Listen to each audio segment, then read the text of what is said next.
எடுத்துக்காட்டு 3.23 காரணிப்படுத்துக 49 into x square minus 64 into y square. Okay sir, thank you. எத்தனை உறுப்புகள் இருக்கு? 2 உறுப்புகள். இப்போ பாருங்க, இந்த ஸ்கொயர் வந்துட்டா இந்த நம்பர் என்ன பண்ணோம்? ஸ்கொயரா எழுதணும். கீழே தானே அது எக்ஸ் ஸ்கொயரின் கீழே 49, ஒய் ஸ்கொயரின் கீழே 64.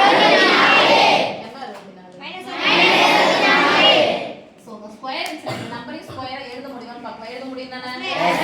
எதனோட ஸ்கொயர் 49? 7 ஸ்கொயர். இந்த ஸ்கொயர் என்ன பண்ணலாம்? நடுவுல பெருக்கல்ல பொதுவா போட்டுக்கலாமா? அப்ப இத என்ன சொன்னா சொல்லுங்க? 7x the whole square minus 64 எதனுடைய ஸ்கொயர்?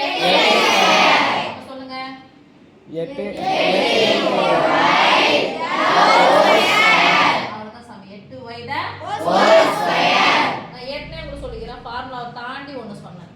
ஸ்கொயர் ஸ்கொயர் இது மாதிரி அடுக்கு 2 வந்தாலும் சரி அடுக்கு 3 வந்தாலும் சரி என்ன பண்ணிடணும்?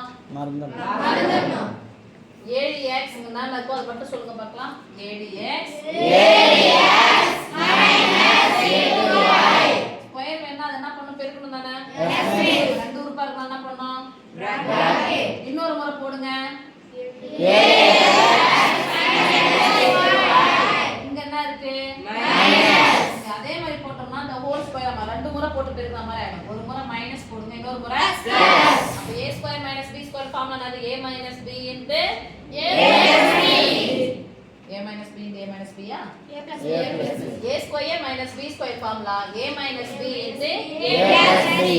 a square minus b square equal to a square minus b square equal to a minus b. a plus b.